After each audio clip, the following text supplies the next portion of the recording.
नमस्कार मित्रों, पटना में आज एक रैली हुई है। रैली राजद के द्वारा आयोजित थी। रैली इंडी अलायंस के द्वारा आयोजित थी और इस रैली का नाम जन विश्वास रैली दिया गया था। हम बिहार की जनता को धन्यवाद देते हैं। हम बिहार की जनता के प्रति आभार प्रकट करते हैं कि उसने इस रैली को जन अविश्वास रैली में तब्दील कर दिया।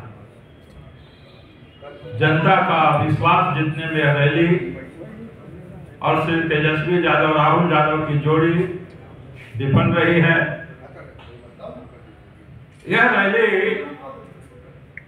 कल जो हमारे प्रधानमंत्री जी की जो रैलियां दो हुई, औरंगाबाद और बेगूसराय में रैलियां, उन रैलियों में उपस्थित जनसमूह की अपेक्षा 1/4 से भी कम भीड़ थी। इसलिए हम जनता को धन्यवाद देते हैं कि इस रैली को उसने नकार दिया है। इस रैली का नाम भी जनविश्वास रैली नहीं होना चाहिए था, बल्कि बदहवास रैली होना चाहिए था। इसके नेता, तमाम नेताओं के चेहरे उड़े हुए थे। नेता अनाप शनाप बोल रहे थे। खास तौर पर श्री लालू प्रसाद जी अपने पुत्र तेजस्वी यादव, तेज प्रताप यादव की सत्ता से बाहर जाने के कारण बदहवास हो चुके हैं और इसीलिए वो अपने वक्तव्य में भी गड़बड़ा रहे थे। मां सीता के पिता महाराज जनक को वो दशरथ बता रहे थे और भगवान श्री रामचंद्र जी के पिता दशरथ को जनक बता रहे थे। यह बदहवास है। इतना ही नहीं, श्री सीताराम येचुरी जो देश में एक वर्ग है जो उनको बौद्धिक रूप में चिन्हित करता है, सीताराम येचुरी के बारे में और कम्युनिस्ट पार्टियों के बारे में हमारी पार्टी लगातार कहते रही है कि इनको, कम्युनिस्टों को भारतीय संस्कृति से कोई जुड़ाव नहीं रहा, कोई मतलब नहीं है। और इसका प्रमाण सीताराम येचुरी ने अपने भाषण में दिया। सीताराम येचुरी ने समुद्र मंथन की चर्चा की, जो पुराण में, हमारे संस्कृति में, पुराण में समुद्र मंथन की चर्चा है, जिसमें अमृत निकला था, विष निकला था, 14 रत्न निकले थे, उसकी चर्चा की। सब कोई जानता है, जो भी भारतीय संस्कृति से जुड़ा हुआ वो जानता है कि जो समुद्र मंथन हुआ था देवों और दैत्यों ने मिलकर किया था। लेकिन येचुरी जी क्या कहते हैं कि देवताओं और देवियों ने मिलकर किया था। उस समुद्र मंथन में देवियां नहीं थी। यही प्रमाण है कि कम्युनिस्ट पार्टियां भारतीय संस्कृति से कितनी कटी हुई।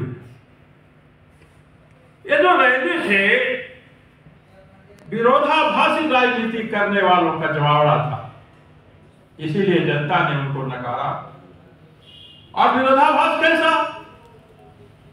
1942 में क्विट इंडिया मूवमेंट चलाने वाली कांग्रेस पार्टी के उत्तराधिकार का दावा करने वाली इंदिरा कांग्रेस भी शामिल थी और 1942 के क्विट इंडिया मूवमेंट का विरोध करने वाले कम्युनिस्ट पार्टी भी शामिल थे एक मंच पर। 1975 में इमरजेंसी लगाने वाली कांग्रेस पार्टी भी, राहुल गांधी खड़गे भी शामिल थे और उस इमरजेंसी के खिलाफ आंदोलन करके उपजे हुए श्री लालू प्रसाद भी मंच पर थे।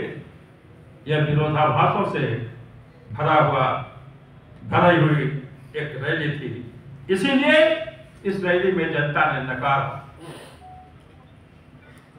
आज लालू प्रसाद भी अपना माथा पीट रहे हों, क्योंकि स्वयं लालू प्रसाद ने भी कई रैलियां आयोजित की थी जिसमें अपार संख्या में भीड़ उमड़ती थी। आज अपने बेटा की विफलता पर माथा पीटे होंगे कि उनका बेटा इतना विफल हुआ कि उनकी रैलियों की अपेक्षा 10वां हिस्सा भी भीड़ नहीं जुटा सका। जो मुट्ठी भर लोग आए थे वे विधायकों के साधन मुहैया कराने पर, भोज भात और मनोरंजन के नाम पर धोए गए लोग थे। उनको कोई भी आस्था इस रैली में नहीं थी। केवल अपने संसाधन के बल पर, और वह संसाधन जो सत्ता में रहकर तेजस्वी यादव ने धनोपार्जन किया है, जिसके पीछे ईडी और सीबीआई लगा है, उसके बल पर यह रैली करके अपना जनाधार दिखाने की असफल कोशिश की गई थी। इस रैली में लालू प्रसाद जी भी शामिल थे और माले भी शामिल था, जिस माले के बारे में खुद लालू यादव जी कहते थे मुड़कटवा पार्टी। लालू यादव जी क्या कहते थे? मुड़कटवा पार्टी अपनी भाषा में, यानी 6 इंच छोटा करो। एक दौर था जब बिहार में 6 इंच छोटा करने का दौर चालू था, क्रिया और प्रतिक्रिया। तो लालू यादव